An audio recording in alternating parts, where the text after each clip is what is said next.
আমি কি কাউকে মুনাফেক বলতে পারবো এই সংসদে? সুলতান সালাউদ্দিন টুকু, টাঙ্গাইল 5। মাননীয় প্রতিমন্ত্রী, আপনার সময় 7 মিনিট। মাননীয় স্পিকার, সময় একটু বাড়িয়ে দিবেন দয়া করে যদি। বিসমিল্লাহির রহমানির রহিম। মহান করুণাময় আল্লাহর উপরে শুকরিয়া আদায় করছি, এই মহান সংসদে আমাকে কথা বলার তৌফিক দান করেছেন। সকল প্রশংসার দাবিদার আল্লাহ রাব্বুল আলামিন। আমি স্মরণ করছি স্বাধীনতার মহান ঘোষক শহীদ রাষ্ট্রপতি জিয়াউর রহমানকে। আমি স্মরণ করছি মমতাময়ী মা, যার মাতৃস্নেহে বড় হয়েছি, দেশ নেত্রী বেগম খালেদা জিয়াকে। আমি কৃতজ্ঞতা প্রকাশ করছি আজকের এই হাউজের নেতা মাননীয় প্রধানমন্ত্রী দেশনায়ক তারেক রহমানের প্রতি। আমি কৃতজ্ঞতা প্রকাশ করছি আমার টাঙ্গাইল 5 এলাকার যে জনগণ আমাকে ভোট দিয়ে এই সংসদে পাঠিয়েছেন, তাদের প্রতি আমি কৃতজ্ঞতা প্রকাশ করছি। বিশেষ করে আমি কৃতজ্ঞতা প্রকাশ করছি বাংলাদেশের সকল নারী ভোটারদের প্রতি, যারা বেহেশতের প্রলোভনকে প্রত্যাখ্যান করে বিএনপিকে নির্বাচিত করেছেন, সেই সব নারী ভোটারদের। মাননীয় স্পিকার, নতুন সংসদ সদস্য তো, সেই জন্য একটা কথা বলতে চাই। আমি কি কাউকে মুনাফেক বলতে পারবো এই সংসদে? না, পারবেন না। আচ্ছা, আমি মুনাফেক বললাম না কাউকে। মাননীয় স্পিকার, জুলাই সনদ নিয়ে কথা হচ্ছে, এই সংসদে আইন পাশ হবে।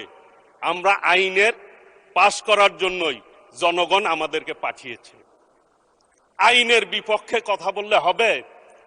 আইনের পক্ষে কথা বলতে আসুন, আইন নিয়ে কথা বলুন।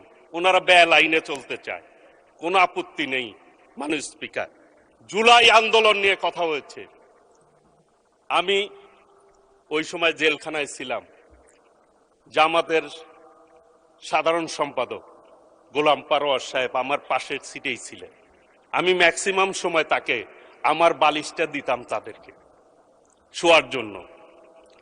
মাননীয় স্পিকার, আমি এরপরে যখন বের হই, এক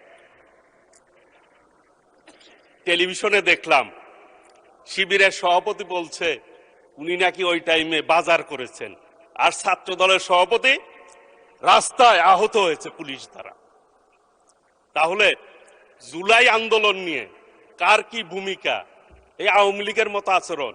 আওয়ামী লীগ 71 মনে হয় যে আওয়ামী লীগই করছে, আর কেউ যুদ্ধ করে নাই, এইরকম আচরণ আওয়ামী লীগ করছে। এদানিং ওই রোগ তাদের ভিতরে ঢুকছে। জুলাই আন্দোলন খালি তারাই করছে, আর কেউ করে না। এইটা বলে আজকের এই সংসদ ঐক্যবদ্ধতা সংসদ। একটি জিনিস এই সংসদে মাননীয় স্পিকার, যে ফ্যাসিবাদ বিরোধী আন্দোলন যারা করেছে তারাই এই সংসদে সংসদ সদস্য হয়েছে।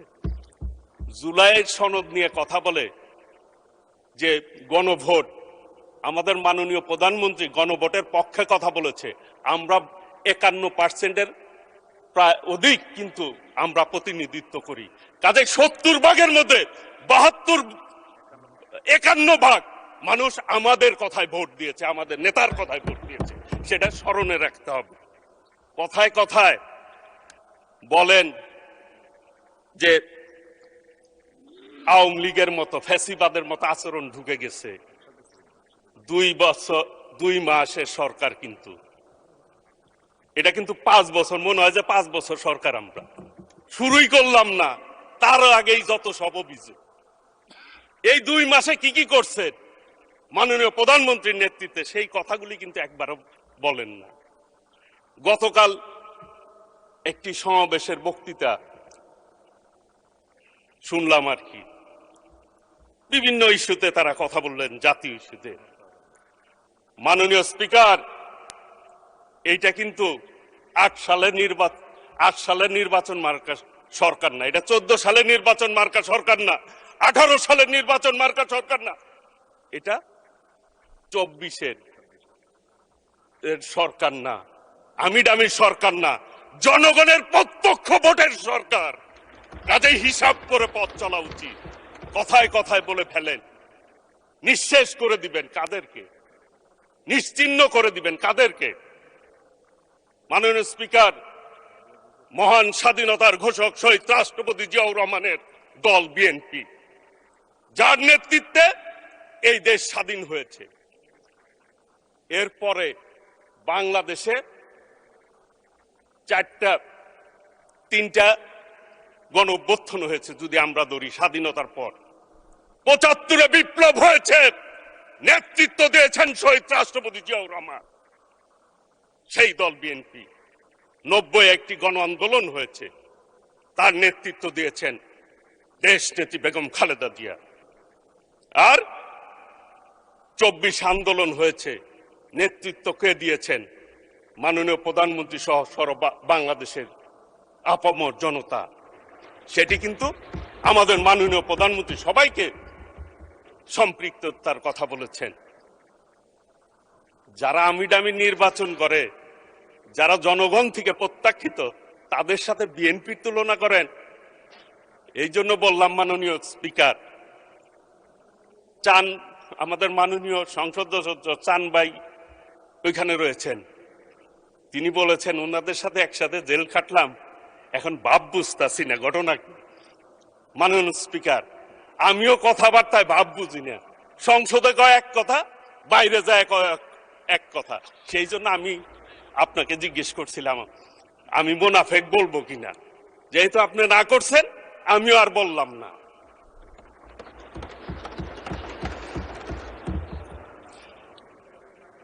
একটি কথা বলতে চাই, এই ২ মাসে বিএনপি যে কাজ করেছে, যে কাজে হাত দিয়েছে, অন্য কোন সরকার মাননীয় প্রধানমন্ত্রীর জায়গায় থাকলে এই ধরনের সাহস করত না।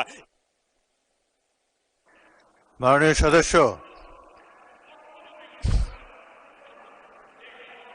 সদস্য, আপনার সময় ২ মিনিট বাড়ানো হলো, আর বাড়ানো হবে না। ২ মিনিটের মধ্যে সাম আপ করেন। Thank you. মাননীয় স্পিকার, ধন্যবাদ আপনাকে ২ মিনিট সময় দেওয়ার জন্য।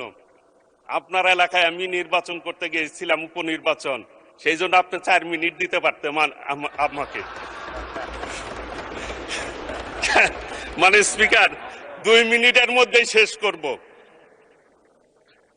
এই সরকার, আমার এলাকার কথা আমি নাই বলি, আমার মাননীয় প্রধানমন্ত্রী আমার এলাকার নির্বাচনের আগে গিয়েছিল।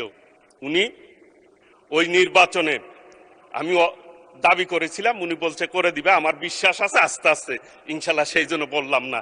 এলাকার লোকজনও জানে করে দিবে ইনশাল্লাহ।